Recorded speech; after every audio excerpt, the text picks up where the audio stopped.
जिन विचरे हमारे ध्यान में। आज का विषय है भाव कलंक सुपौरा निगोद वासम न मुंचंती। आपको लग रहा होगा कि एक ऐसा विषय है। आचार्य देव से शिष्य ने प्रश्न किया कि ये भगवान आत्मा अनादिकाल से निगोद में है, तो ऐसी इसने कौन सी गलती की है कि जिसके कारण ये निगोद में है, और वहां से निकलता क्यों नहीं अनंत काल तक? क्या कर्म के उदय की वजह से नहीं निकलता है? इसे कर्मों ने बांध रखा है कि किसी ने वहां इसे रोक रखा है? तो उसके उत्तर में गाथा की ये पंक्ति है जिसमें ये जवाब दिया गया है कि नहीं नहीं, किसी ने नहीं रोका है और न कर्मों ने बांध के भी रखा है। तो फिर क्यों रुका हुआ है वहां? अपनी मर्जी से रुका हुआ है। जब इतने दुख हैं वहां, अनंत तकलीफें हैं, तो वहां से निकलता क्यों नहीं है? तो उसके उत्तर में ये पंक्ति है कि भाव कलंक सुपौरा निगोद वासम न मुंचंती। वो निगोद के आवास को क्यों नहीं छोड़ता है? तो कहते भाव कलंक सुपौरा, उसके मिथ्यात्व भाव का इतना कलंक है, इतना गहरा मिथ्यात्व है कि उसकी वजह से नहीं निकल पाता है। भाव कलंक माने मिथ्यात्व, और सुपौरा माने अत्यंत गहराई से बैठा हुआ है। कहने का अर्थ ये है कि ये उम्र दूसरे के कारण नहीं रुका है, बल्कि अपनी ही भूल से रुका हुआ है। तो फिर कोई आदमी पूछे कि ये कब निकलेगा, तो उसका उत्तर यही है कि जब उसका जो भयंकर भाव कलंक है वो कम होगा तब निकलेगा। वैसे तो शास्त्रों में आता है कि 6 महीना और 8 समय में 608 जीव नित्य निगोद से निकलते हैं, और 6 महीना और 8 समय में 608 जीव मोक्ष जाते हैं। इस तरह निगोद से लेकर जो बाहर का बाकी का संसार है, उसमें जीवों की संख्या का बैलेंस निरंतर बना रहता है, ना घटते हैं और ना बढ़ते हैं।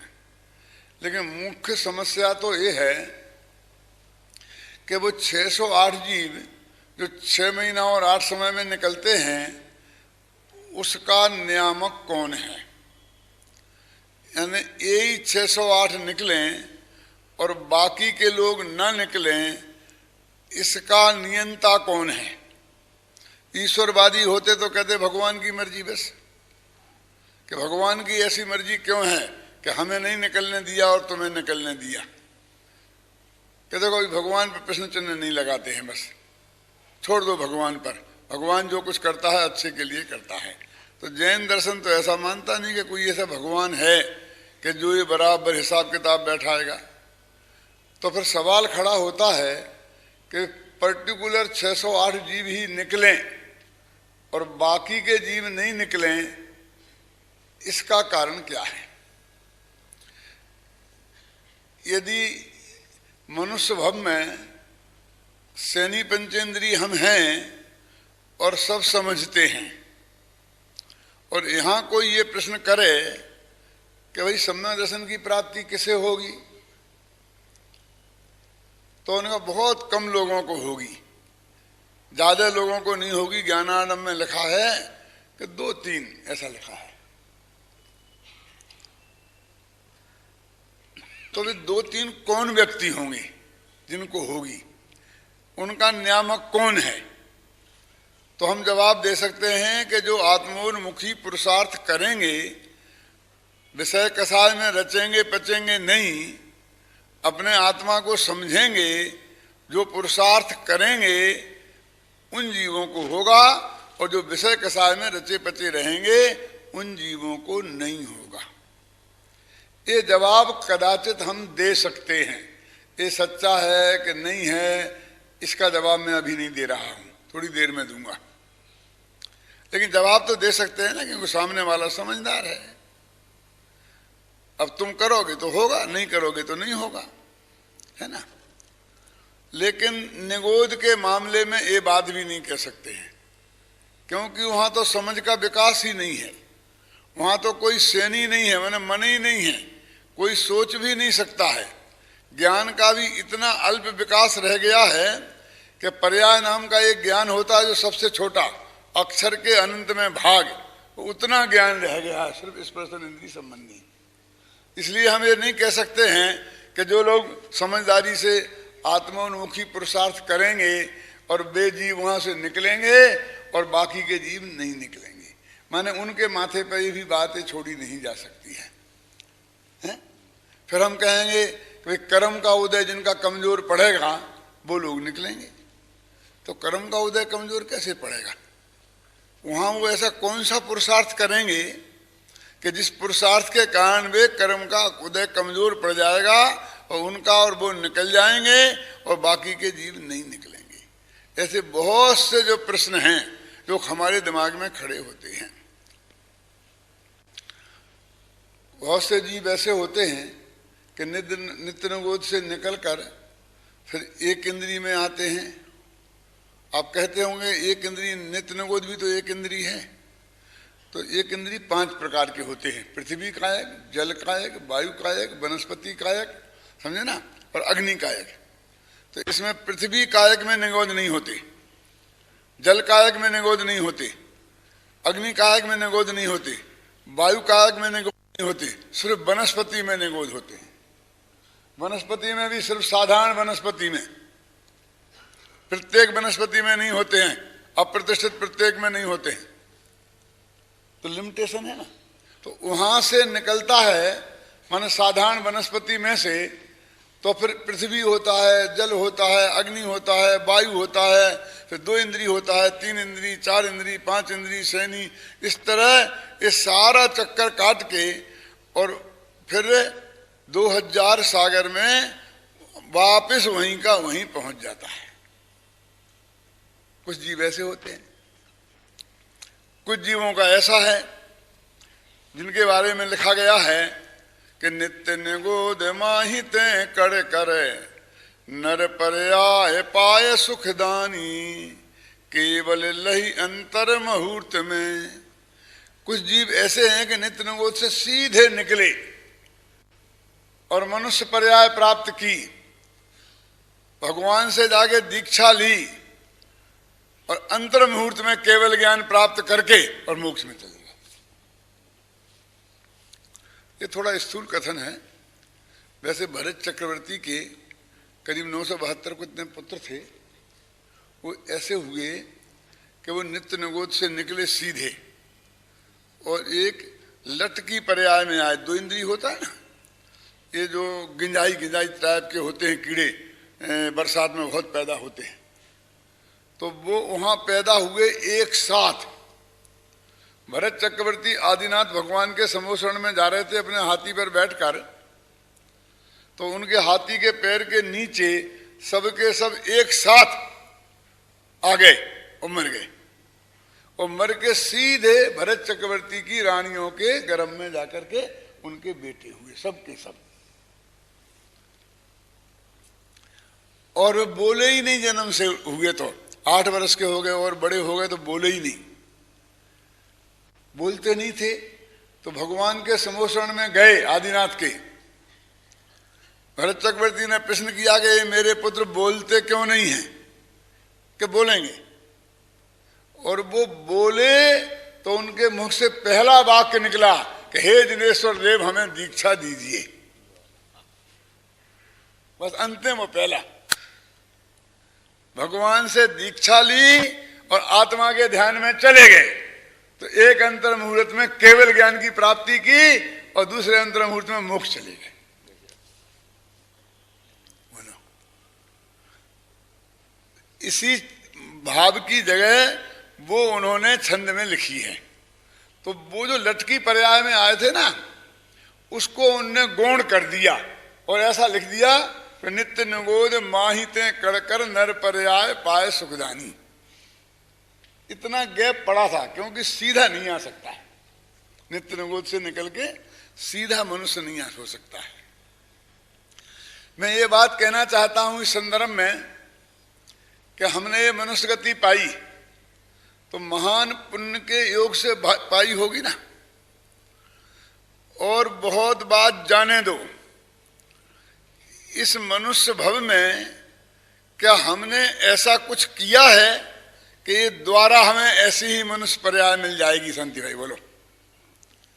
जैन कुल मिल जाए, शुद्ध सात्विक जीवन मिल जाए, पूज्य गुरुदेव श्री जैसे महापुरुष का समागम प्राप्त हो जाए और उनके समागम में वर्षों तक हम रह लें, उनके तत्व ज्ञान का लाभ हमें प्राप्त हो जाए, ऐसी द्वारा हमको ये पर्याय प्राप्त हो जाएगी।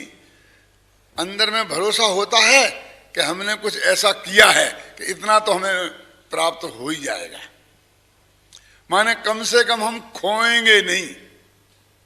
ये तो हमें उपलब्ध है ना, क्यों? सोचो, नहीं है इस बात का भरोसा हमें। इस बात का मेरे पास प्रमाण है, प्रूफ है। मैं यही सिद्ध कर सकता हूं कि हमें किसी को इस बात का भरोसा नहीं है कि जो हमें आज उपलब्ध है वो अगले भव में भी उपलब्ध होगा। क्यों? इसलिए नहीं है कि ये मेरे पास एक कुर्ता है, अब ये यहां से फट जाए, इस पे दाग लग जाए तो मैं उनको धोऊं और फिर मैं उसको सीऊं, थेगड़े लगाते नहीं, और थेगड़े लगा लगा करके मैं इस कुर्ते को पहनूं। ऐसा कब करूंगा? क्योंकि मेरे को यदि ये भरोसा हो कि एक कुर्ता यदि मैं फेंक दूंगा तो नया कुर्ता मुझे मिलेगा, मैं एक दिन भी नंगे बदन रहने वाला नहीं हूं, तो मैं कभी थेगड़ा लगा के नहीं पहनूंगा। लेकिन मैं समझता हूं कि ये कुर्ता फेंक दिया तो इससे बुरा मिलेगा या मिलेगा ही नहीं, नंगा बदन रहना पड़ेगा, तो मैं थेगड़े लगा लगा करके पहनूंगा। गीता में लिखा है कि हमारा शरीर भी कुर्ते के समान ही है। जैसे हम वस्त्रों को बदल देते हैं, ऐसे ये आत्मा देह को बदल देता है।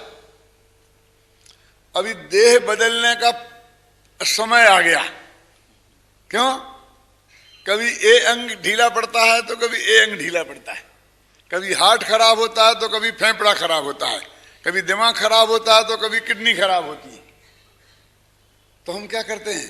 किडनी खराब हो तो किडनी बदल दो, हार्ट खराब हो तो हार्ट बदल दो, बाल्ब खराब हो तो बाल्ब बदल दो। क्यों? तो ये थेगड़े लगाने जैसा काम नहीं है। यदि हमें ये पक्का भरोसा हो कि मैं इस देह को छोड़ूंगा तो विदेह तो होने से रहा, हो जाता तो इससे बढ़िया कोई दूसरी बात नहीं थी। अगली जो देह मिलेगी वो गारंटी से इससे अच्छी होगी। क्यों? तो मैं 70 वर्ष पुरानी देह को क्यों रखड़ता फिरता? कल दिनेश भाई का जन्मदिन था, मालूम आपको? लेकिन इनने मुझे बताया नहीं कि कितने वर्ष के हो गए जी।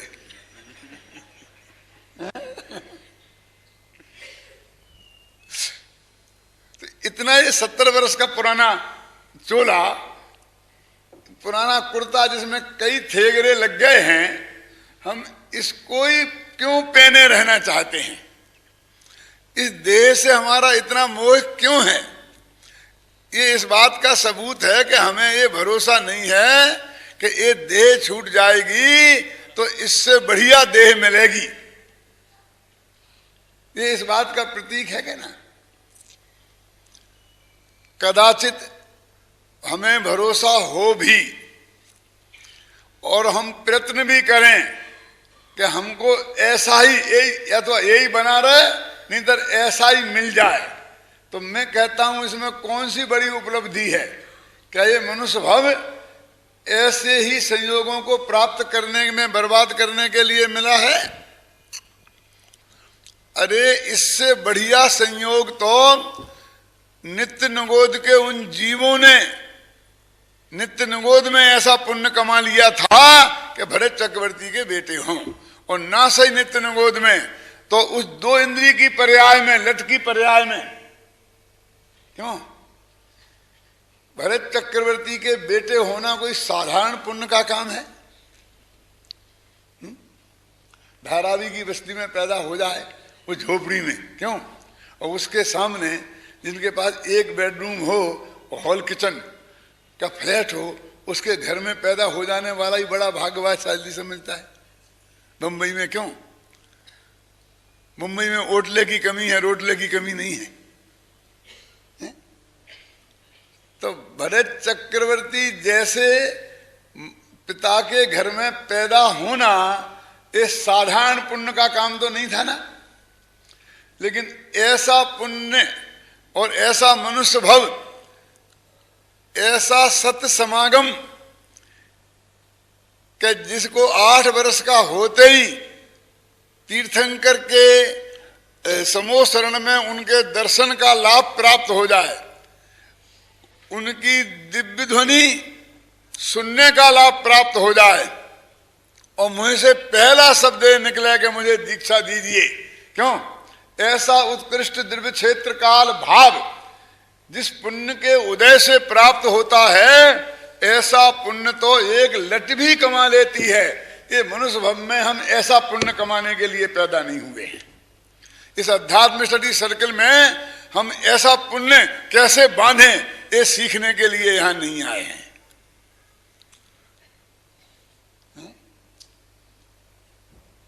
तो हम उन लटों की बराबरी में पहुंच जाएंगे क्यों भाई साहब?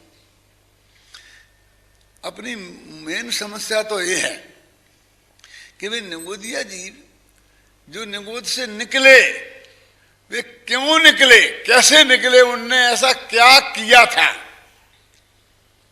क्यों? और जो नहीं निकले वे क्यों नहीं निकले, ऐसी उनने क्या गलती की थी? हमारा तो इतना सा प्रश्न है। सिनेमा में आपने कई दफे देखा होगा, भगवान के सामने जाकर के लड़ते हैं, झगड़ते हैं लोग, भगत, और गालियां देते, भगवान तूने मेरे ऐसा नहीं किया, मैंने तेरी इतनी भक्ति की, इतनी पूजा की, और तूने इतना तक नहीं किया, मैं ये कर दूंगा। देखा कि नहीं देखा? दुनिया में होता कि नहीं होता? सिनेमा में तो होता ही है कि नहीं होता है। और जब भगवान को ज्यादा डांटती है कोई महिला, तो भगवान का आसन कब जाता है और डोलने लगते हैं, और फटाफट भगवान बिना डांटे तो वे भी काम नहीं करते हैं। थोड़ा फटकारना पड़ता है कि नहीं फटकारना पड़ता है? हमने तो ये सुना था कि बिना रोए तो अम्मा भी दूध नहीं पिलाती है, लेकिन सिनेमाओं में ये देखा कि बिना डांटे फटकारे भगवान भी काम नहीं करते हैं। तो उन्हें नहीं दो, चैलेंज नहीं दो कि तुम ऐसा करोगे तो मैं ऐसा कर दूंगा, मैं ऐसा कर दूंगा। तो मैं आपसे कह रहा हूं कि वो निगोदिया जीवों का ये प्रश्न है कि ये भाई साहब क्यों निकल के जा रहे हैं और सीधे मोक्ष चले जाएंगे, और हम एक तो निकलेंगे नहीं, और निकलेंगे तो हजारों सागर घूम घाम के और लौट के फिर यहीं आएंगे। इसका कारण क्या है? भगवान की मर्जी है कि कर्म का उदय है कि क्या चीज है? किसने हमारे साथ ऐसा अन्याय किया है? ये प्रश्न है जिसका उत्तर इस पंक्ति में दिया गया है कि भाव कलंक सुपौरा निगोद वासम न मुंचंती। कि भैया न कर्मों ने रोका है, न भगवान की मर्जी है इसमें तेरे कोई संसार निगोद में डाले रखने की है। कोई कारण नहीं है, तेरे अंदर ही भयंकर भाव कलंक है। क्या है वो ऐसा कलंक? मैंने कौन सा अपराध किया है कि जो मैं कलंकी हो गया? कहते बस तूने इतना अपराध किया है कि जो पदार्थ तेरे ज्ञान का गेय बन रहा है निगोद में, बस तूने उसे अपना मान लिया। दिक्कत ही है, बस खत्म। मार्मिक बात है, बस खत्म। कितनी गलती हो गई? शांति भाई, अनादिकाल से भगवान आत्मा सुपर प्रकाशक है।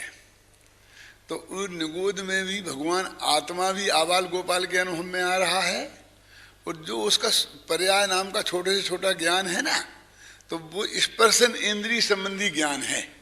तो स्पर्शन इंद्रिय संबंधी ज्ञान से स्पर्श का ज्ञान होता है।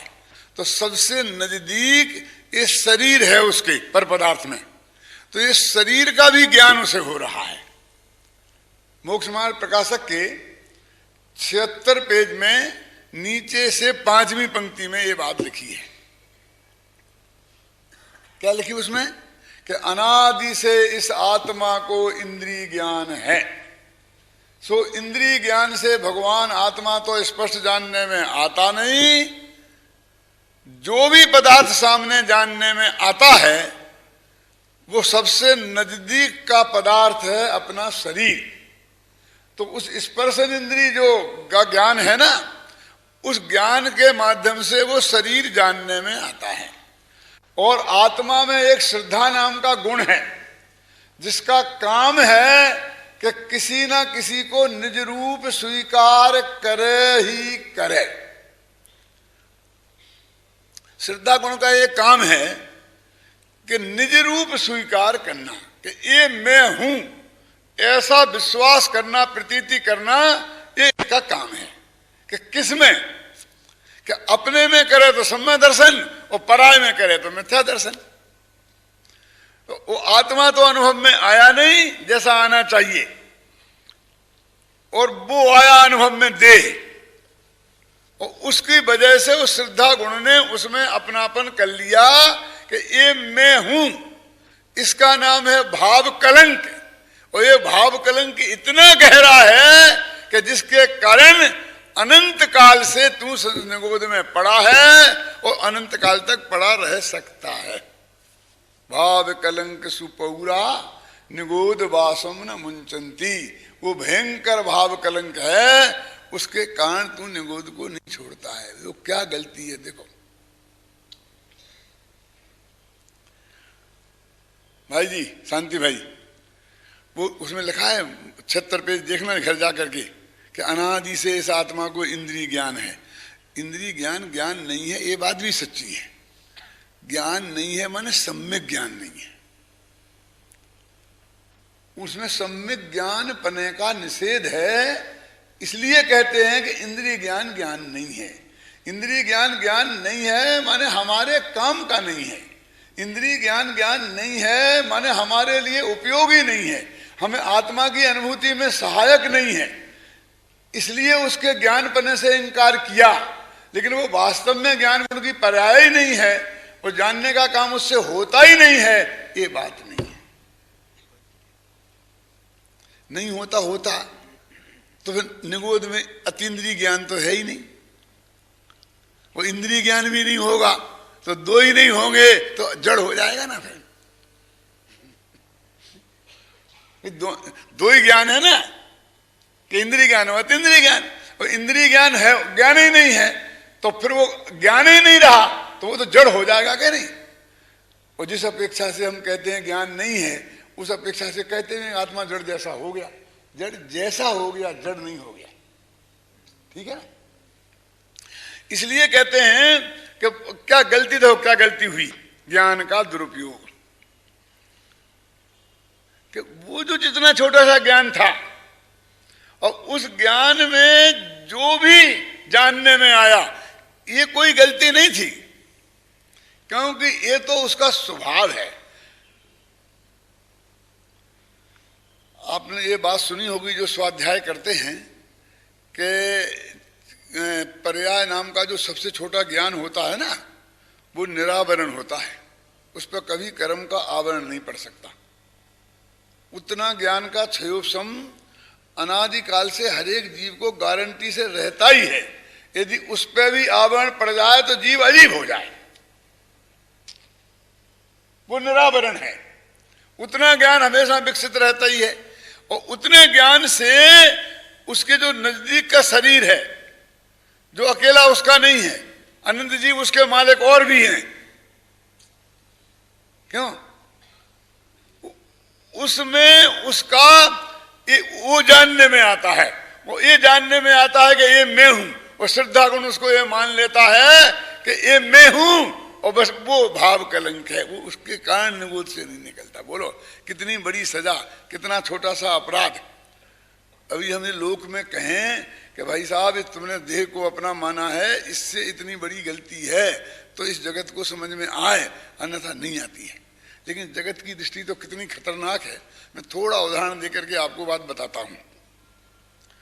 एक आदमी ने यहां से गोली चलाई और सामने वाला एक आदमी मर गया, और उससे उसे 1 किलो पाप लगा। आप किलो में नहीं लगता है, लेकिन उदाहरण के लिए अपन समझ रहे हैं। इस विषय पर मैंने अभी जयपुर में 5 व्याख्यान किए थे। यहाँ मैं कितना बताऊंगा आपको, मेरे पास तो मिनट हैं, अभी घंटे तो है नहीं, लेकिन नमूना बताता हूं सिर्फ। जिनको विशेष जानना हो तो वे 5 व्याख्यान यहाँ उपलब्ध हैं, वो उनसे जान लेकर के सुन सकते हैं। लेकिन फिर समझ लेना घर में रह पाओगे कि नहीं रह पाओगे, ये तुम्हें सोचना पड़ेगा। बहुत क्रांतिकारी है। दिनेश भाई आप भी सुनना, सुनना, सच करूंगा, मिल जाएंगे आपको मिल जाएंगे। आया है वो हमारा क्या नाम, श्रीपाल के पास मिल जाएंगे। हाँ, तो क्या बात चल रही है, तो थोड़ा नमूना बता रहा हूं ना कि हमने यहां से गोली चलाई, एक आदमी वहां मर गया, उससे हमें 1 किलो पाप लगा। अब उसे पाप का हमें बंटवारा करना है कि वो मरा, इसके कारण हमें कितना पाप लगा। हमने मारने का भाव किया, इसके कारण कितना पाप लगा, और मैं उसे मार सकता हूं ऐसी हमने मान्यता की, इस मान्यता के कारण 1 किलो में कितना पाप लगा, बंटवारा करना है। आप कहो तो मैं थोड़ा सहयोग करूं आपका बंटवारा करने में। नंदी भाई करो, कहते हैं।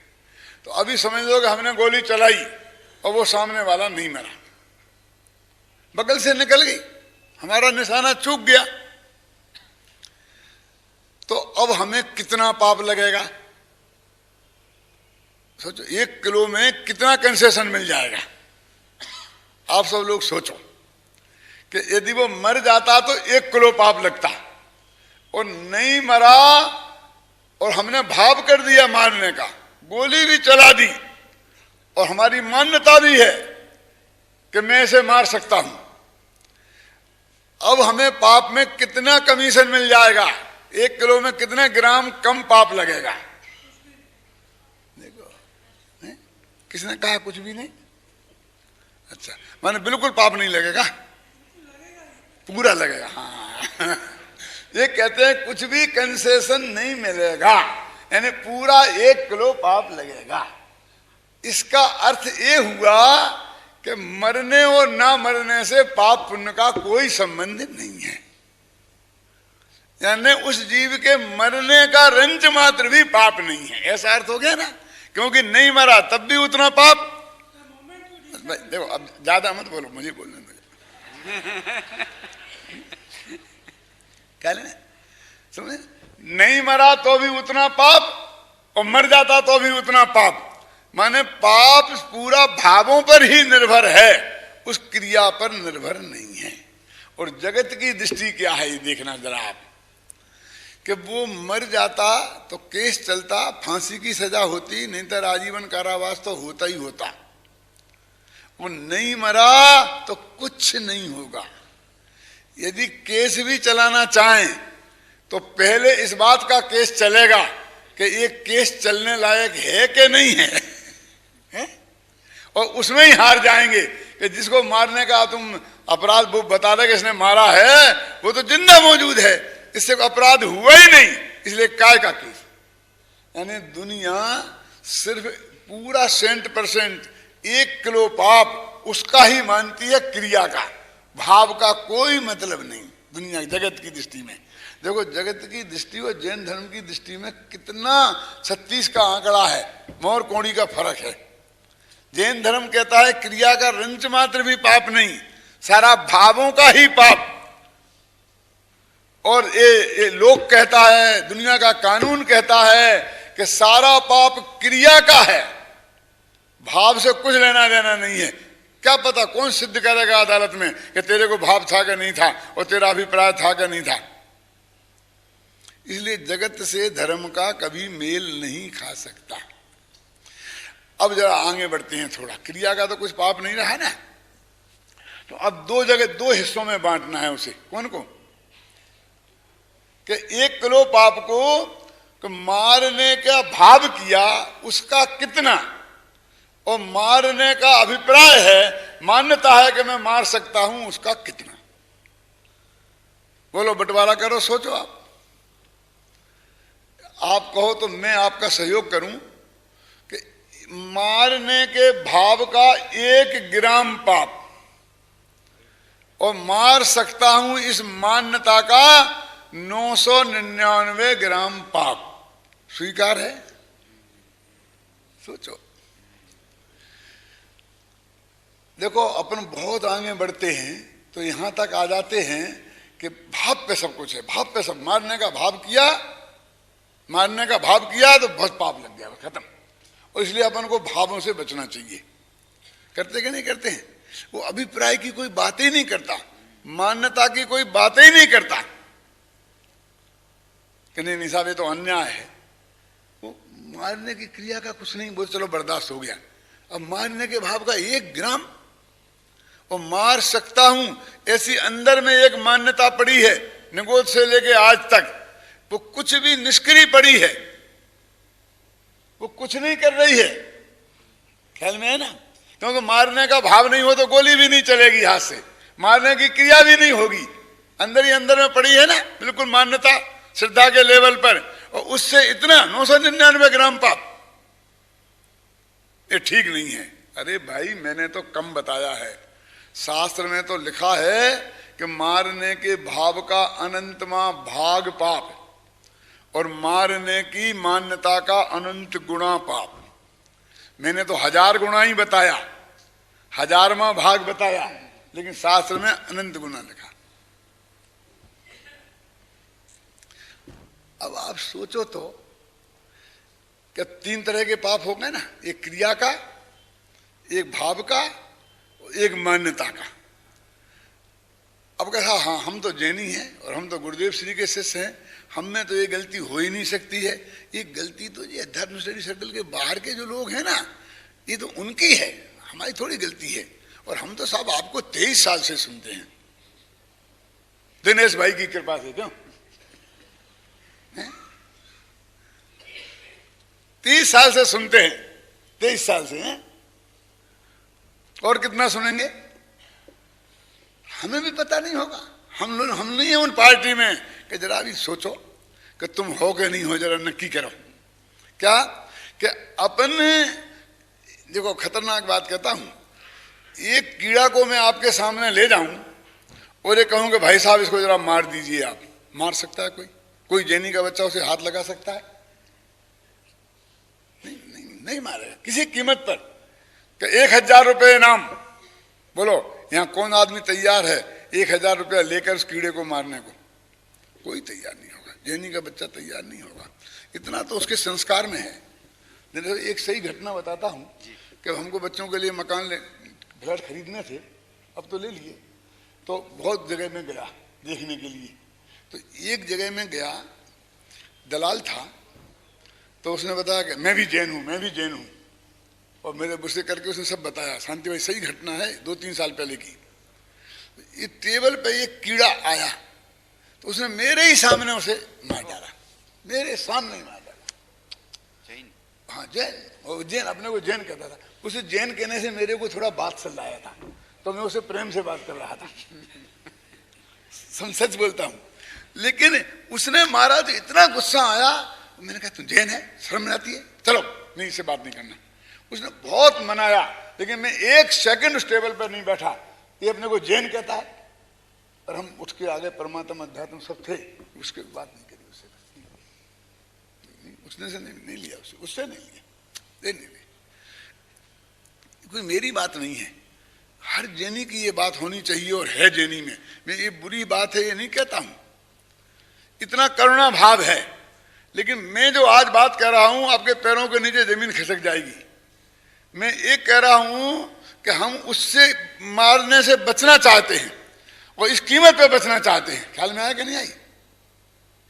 जिसमें पुण्य पाप है ही नहीं, क्रिया में देखो, उस क्रिया के पाप से हम बचने के लिए कितने सतर्क हैं। फिर मैं एक दफे दोहराता हूं कि वो सतर्कता को मैं क्वालिटी मानता हूं, डिसक्वालिटी नहीं, लेकिन गहरी बात समझाने के लिए कहता हूं कि उसके प्रति हम सतर्क हैं। लेकिन मन में हमें कितने जीवों को मारने का भाव आता है, उसके प्रति उतनी सतर्कता नहीं है ना। अब दूसरा पॉइंट कि मन में भी भाव आ जाए तो उसके प्रति हम बहुत सतर्क हैं। अरे मेरे मन में खोटा भाव आ गया, भगवान से प्रार्थना करते हैं, प्रायश्चित करते हैं, प्रतिक्रमण करते हैं कि नहीं करते हैं, मिच्छामि दुक्कड़म करते हैं। लेकिन वो मान्यता की बात पर हम विचार ही नहीं करते हैं कि मैं दूसरे को मार सकता हूं कि बचा सकता हूं। और सबसे बड़ा पाप तो वो है, क्यों? अनंत गुणा पाप तो उससे बनता है। ये हमारी ऐसी हालत नहीं है कि हमारे बैंक में 1 अरब रुपया जमा है और जिसका वो अभी मैंने समझ कितना 7-8 करोड़ रुपया ब्याज आता है साल भर में। कोई जो भी चल रहे हो रेट आप समझ लेना, मुझे भी ज्यादा नहीं मतलब है ना, क्यों? तो अभी रोजाना 10 लाख 20 लाख रुपए का ब्याज आता है। अभी बैंक का नियम है कि जो डेट आपने फिक्स की है या तो उस डेट पे पैसा निकाल लीजिए, अन्यथा आगे के लिए फिक्स कर दीजिए कि और 2 साल तक हम रखेंगे। यदि आपने कुछ नहीं किया तो बैंक में वो बिना ब्याज के पैसा पड़ा रहेगा। महीने भर बाद निकालेंगे तो 1 पैसा ब्याज का नहीं मिलेगा, समझे ना। तो रोजाना 10 लाख रुपए रोज के ब्याज का नुकसान हो रहा है ना। समझना मैं क्या कहना चाहता हूं। और अभी आप स्टेशन पर रिक्शे वाले से लड़ रहे हैं कि नहीं 10 रुपया नहीं 8 रुपया लेना, और इतने में बैंक में जाने से सूचना देने को चूक गए, क्यों? तो 10 लाख रुपए के 8 रुपए तो आए थे, मैं 10 कैसे दे देता? अन्याय है, मैं अन्याय को बर्दाश्त नहीं करता। लेकिन तूने अपने प्रति अन्याय नहीं किया, क्यों?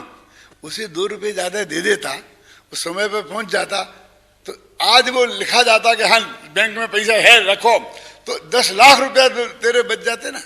वो 10 लाख का फिक्र नहीं है, और एक पैसा के लिए लड़ रहा है रिक्शे वाले से, कुली से, इससे। तो ये जो क्रिया वाला पाप तो है ही नहीं, और जो भाव वाला पाप है वो 2 रुपए का के बचाने के लिए, और वो 10 लाख का नुकसान है। कौन? श्रद्धा वाला। वो श्रद्धा वाले पाप की कोई बात ही नहीं करते हैं, उसको यहां कह रहे हैं कि वो भाव कलंक है, वो श्रद्धा वाला पाप। भाव कलंक सुपौराम निगोद वासम न मुंचंती। वो भाव कलंक जो महाभयंकर है, उसकी वजह से ये आत्मा निगोद को नहीं छोड़ता है।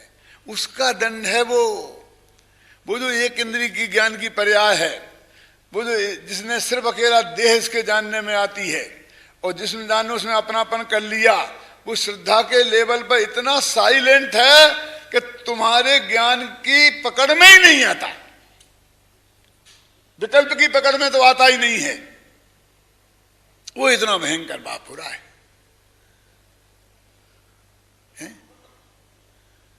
पीछे से हाथी निकल रहा है, आगे से मक्खी ना निकल जाए, ये बढ़िया मक्खी चूस चूस के उस घी को आ जाए तो चूसता है कि कहीं घी में से रहना जाए, उसमें थोड़ा घी, क्यों? मक्खी में है। और वहां कितना नुकसान हो रहा है श्रद्धा के लेवल पर। ये गाथा ये बताती है कि भैया उसका नाम भाव कलंक है। काय का नाम? वो अनादि से इंद्रिय ज्ञान है, और इंद्रिय ज्ञान का जो गेय बन रहा है कौन? शरीर। और इस शरीर में जो श्रद्धा गुण ने अपनापन स्थापित कर लिया है, वो गलती है। उस गलती का दंड अनंत काल की सजा है। सोचो, देखो, ये आदमी को पुण्य और पाप की बड़ी सजा नहीं है। अधिक से अधिक पाप करेगा तो 7 में नरक जाएगा, तो 33 सागर में छूट जाएगा। 33 सागर से ज्यादा की सजा नहीं है। और अधिक से अधिक पुण्य करेगा तो सर्वार सिद्धि जाएगा, तो वहां भी 33 सागर में छूट जाएगा। पुण्य और पाप की सजा 33 सागर से ज्यादा है ही नहीं। अनंत काल तक जो है की सजा है, ये तो भाव कलंक पर में एकत्व बुद्धि की है, पर में ममत्व बुद्धि की है, पर में कर्तृत्व बुद्धि की है, पर में भोक्तृत्व बुद्धि की है। वो इतने अंदर में इतने चुपचाप वो पाप हो रहा है, उसका हमें खबर नहीं है। एक पंक्ति आती भजन में, जाहि पाप रावण नरक गयो, सोई पाप लोगन खिलौना करी राख्यो है। आज की पोजीशन क्या है कि सीता जी का अपहरण किया, लोग कहते ना, और उसके पाप के फल में रावण नरक गया। गया कि नहीं गया वो बाद में बात है, अभी तो गया मान लो अपन। तो जिस पाप के फल में रावण नरक गया, आज वह पाप खिलौना हमने खेल बना लिया है उस पाप को। इस नाटक में, सिनेमा में, टीवी पर, क्यों किसी के गले में बरमाला डाल देना। ये जो हीरोइन है ना, रोजाना 10-20 के गले में बरमाला डालती हैं। बोलो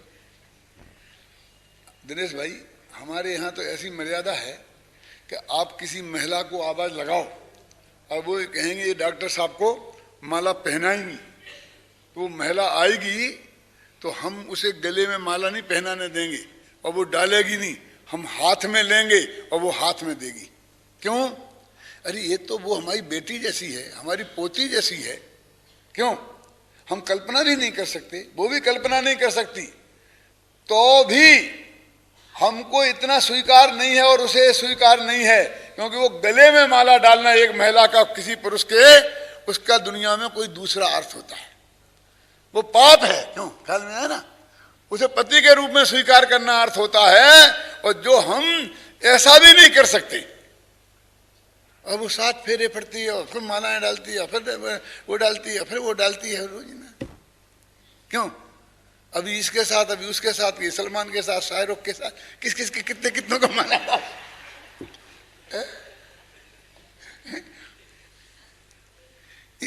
खेले खेले, इसको पाप ही नहीं समझते हम। हमारे पहले जमाने में नाटक करते थे तो या तो पुरुष पुरुष करते थे, तो महिलाओं का पाठ भी पुरुष करते थे, और या महिलाएं महिलाएं करती थी तो पुरुष का पाठ भी महिलाएं करती थी। लेकिन महिला का पाठ महिला करे और पुरुष का पाठ पुरुष करे, ऐसा भी नहीं होता था। और पति पत्नी का पाठ करना तो सवाल ही खड़ा नहीं होता था। पति पत्नी का पाठ करे कोई मिनी श्रीपाल का पाठ करे, कोई मैना सुंदरी का पाठ करे लड़की, और लड़का श्रीपाल का पाठ करे, तो ऐसा संभव नहीं था। दिल्ली में रामलीला होती है, आपने सुनी है? जो रामलीला मैदान है उसमें रामलीला होती है। उसमें जो राम और सीता बनते हैं वो हर साल नए लड़के और नई लड़की होती है, और वही लोग होते हैं जिनकी पहले सगाई हो गई होती है और शादी नहीं हुई होती है।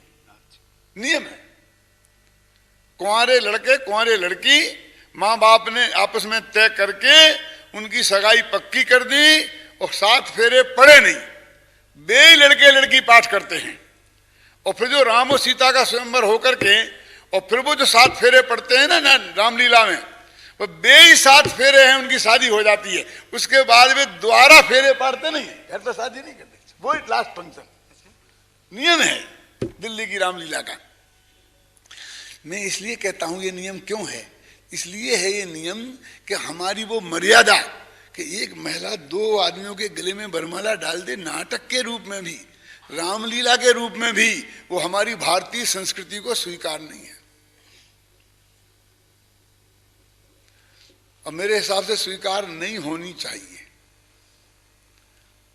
और हमने उसको खिलौना कर रखा है, खेल कर रखा है। जब लोग राम के गीत गाते हैं और रावण को गालियां देते हैं, तब कभी कभी मैं कहता हूं कि मुझे किसी रावण का घर देखना है।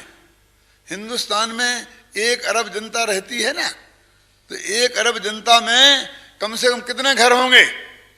20 करोड़ घर तो होंगे, 5 आदमी का एक मान लो तो कितना। मुझे रावण का घर देखना है कि कोई अपना घर को रावण का घर बनाएगा? बताओ मुझे रावण का घर कि क्या कह रहे, तुम क्या चाहते हो? कि रावण के घर सीता जी 6 महीने तक रही थी, और बाद में अग्नि परीक्षा से उनने साबित कर दिया था कि वे शीलवती हैं, उन्हें किसी पर पुरुष को छुआ तक नहीं है। तो ये रावण के घर में सुरक्षित रही ना वो, और जबकि वो उसे दिल जान से चाहता था, वो चाहे जो कुछ करता कोई रोकने वाला नहीं था, और किसी की शर्म भी नहीं थी उसे। अपनी महारानी से कहता था कि तू सीता को मना, तू सीता को स्वीकार कर ले, सारी दुनिया से कहता था। क्यों? तो क्यों सीता, ऐसा घर बताओ मुझे कि कोई बहन किसी पर पुरुष के घर में 6 महीना रहे, वो उसे जी जान से चाहता हो, क्यों? कोई रोकने वाला नहीं हो, और फिर वो बाइज्जत सुरक्षित रह जाए, ऐसा घर होए कोई तो बताओ, मैं उसे रावण का घर मानता हूं। बोलो है कोई घर ऐसा? समझ में ना? अपने अपने घरों पर निगाह डाल के देख लेना, अपने मन से पूछ लेना कि ऐसा संभव है क्या? है? जिस रावण को तुम 1000 गालियां देते हो। मैं आपसे एक बात कहता हूं, छोटी सी बात। रात भर रामायण पढ़ी गई, उस सुबह एक बुढ़ी अम्मा खड़े होके बोली कि पंडित जी एक प्रश्न है। कभी मैं दुबला पतला आदमी हूं, फिर पूछ लेना। कि नहीं तो बताना पड़ेगा। कि मुझे ये बताओ कि ये राक्षस कौन था, राम या रावण?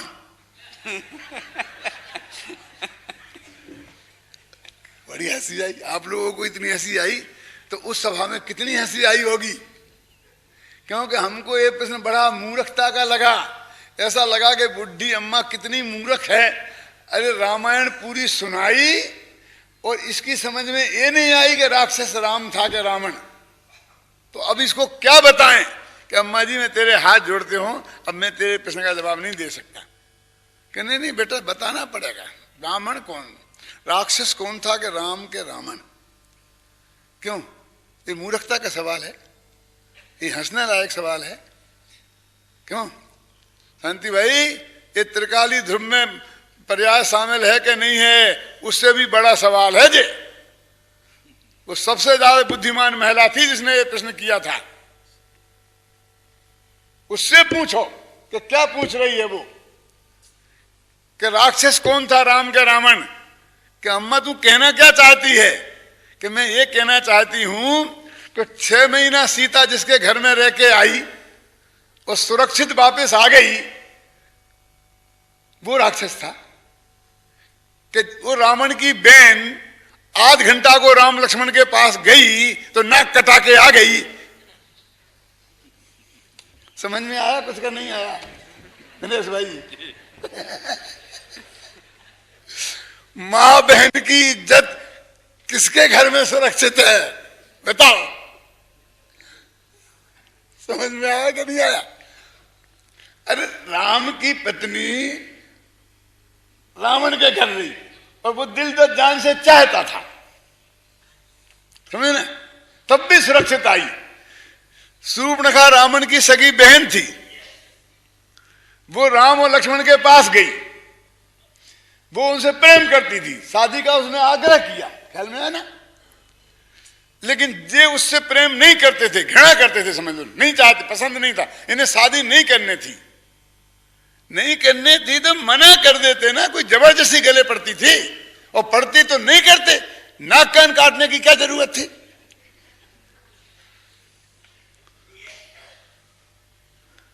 इसलिए वो अम्मा जी पूछ रही हैं, मेरी हिम्मत नहीं है पूछने की। अम्मा जी की तरफ से भी हॉल के भीतर पूछ रहा हूं। क्यों? वो ये कहती है कि मैंने ये रामायण ध्यान से सुनी है और सुनकर मेरे को ये प्रश्न खड़ा समझ में नहीं आता है कि मैं राक्षस किसे कहूं? महिलाओं के साथ ऐसा व्यवहार करने वाले को कहूं कि वैसा व्यवहार करने वाले को कहूं? क्या गलती की थी उसने कि जिसकी वजह से हमें लाखों वर्ष हो गए और उनके पुतलों को आज तक जला रहे हैं? वो तो जब जल गया था तो जल गया था, यहाँ कितने जीव जल जाते हैं और कितनों की दुर्दशा हो जाती है, जरा कल्पना तो करो आप।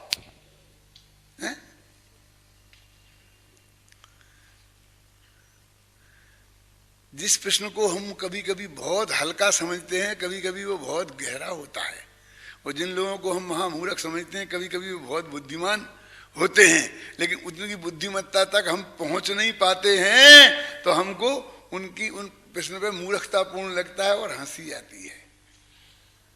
वो कह रहे हैं शिष्य कि ऐसी कौन सी गलती हुई है मेरे से कि जिससे मैं अनंत काल तक संसार की सजा में अनंत दुख भोग रहा हूं।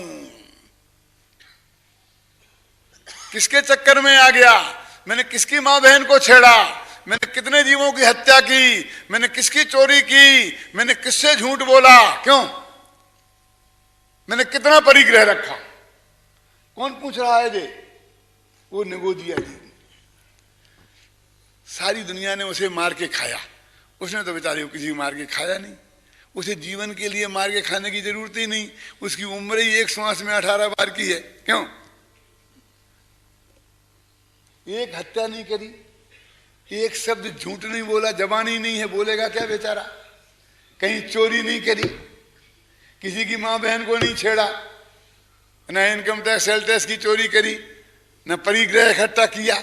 ये 5 पाप में से एक भी पाप तो नहीं किया।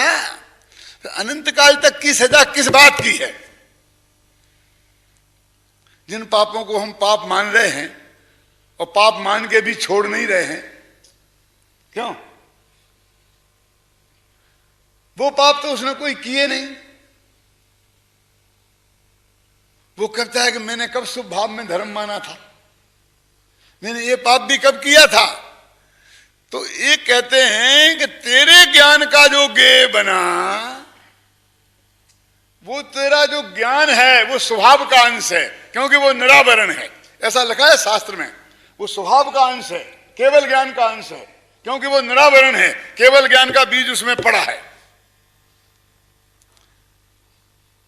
वो ज्ञान का गे जो पदार्थ बना, चूंकि वो मैं नहीं था, वो पर पदार्थ था और उसे मैंने अपना मान लिया, इसका नाम है भाव कलंक। और इस भाव कलंक की ये सजा है कि मैं अनंत काल से संसार में रखड़ रहा हूं, अनंत दुखी हो रहा हूं। इस पाप की तरफ तुमने कभी सोचा? ये पाप तुम्हारी किताब में लिखा है कि नहीं? इसे हमने कब कब पाप माना है? बोलो। जो इतना भयंकर पाप है, जिसके कारण अनंत काल से हम संसार में फंसे हुए हैं, उस पाप को तो हम पाप नहीं मान रहे। इन छोटे छोटे पापों को छोड़ छाड़ के और अपने को महान धर्मात्मा बन रहे हैं और दूसरे लोगों को पापी समझ रहे हैं। क्यों? अरे मैंने तो 25 साल से रात को पानी नहीं पिया। ये पंडित मैंने इसे रात को पानी पीते देखा है, गया काम से खत्म। क्यों? जरा जरा सी क्रिया, जरा जरा से भाव, जरा सा करुणा का भाव आ गया तो अपने को धर्मात्मा मान लिया। ये सच बोलो छाती पे हाथ रख के आप सब लोग जो मुमुक्षु कहलाते हो। क्यों? ये क्रिया वाले पाप से और भाव वाले पाप से तो आप बचने की कोशिश करते हो कदाचित, लेकिन अभिप्राय वाले भाव से बचने की तो क्या सुनने की हिम्मत नहीं है। उसमें तो कोई ना कोई मीन मेख निकाल करके और कहीं ना कहीं से कोई ना कोई रास्ते से निकल के भागना चाहते हैं। उसमें भी कोई संप्रदाय और पंथ का पोषण दिखाई देता है। जो असली महापाप है, मैंने बोला 10 लाख रुपए रोज का वो ब्याज मारा जा रहा है और एक एक पैसा के पैसे कुली से झगड़ा कर रहा है, ऐसी बात है। मैं ये नहीं कहता हूँ क्रिया का पाप शुरू कर दो, मैं ये नहीं कहता हूँ अशुभ भाव करना शुरू कर दो, लेकिन मैं ये कहता हूँ कि इसको भी संभाल करके उधर को ध्यान दो कि जो तुम्हारा सारी संपत्ति लुटी जा रही है। इस बात को एक गाथा की पंक्ति कहती है कि भाव कलंक सुपौरा निगोद वासम न मुंचंती। जब वो भाव कलंक कमजोर पड़ेगा तब ये भगवान आत्मा निगोद से निकलेगा और तब तक नहीं निकलेगा। उनका भाव कलंक कमजोर पड़ गया तो वे निकल के आ गए, जिसका नहीं पड़ा उसको नहीं आए। हमारा भी कुछ कम पड़ा होगा, मिथ्या तो गया तो नहीं, लेकिन यदि कम नहीं पड़ा होता, ठंडा नहीं पड़ा होता, तो हम वहां से निकल के यहां तक आ नहीं सकते थे। यहां तक आ गए, ये तत्व ज्ञान की बात हमें सुनने को मिल रही है और हम प्रेम से 11:30-12 बजने को हो गए और यहाँ बैठे हैं। अभी मुझे पक्का भरोसा है कि आध घंटा और बोलता रहूं तो भी आप बैठे रहेंगे। तो ये इस बात का प्रतीक है कि वो भाव कलंक कमजोर तो पड़ा है, उसके बिना तो ये संभव नहीं था। इसलिए भाई ये किसी दूसरे की गलती नहीं है। हमारे दुखी होने का कारण चाहे हम निगोद में हो, चाहे नरक में हो, चाहे मनुष्य गति में हो, हमारे अंदर विद्यमान है। और हम जब सुखी होंगे तो हमारे अंदर का जो भाव कलंक कम होगा, उससे ही सुखी होंगे। एक ही है रास्ता है और कोई दूसरा नहीं।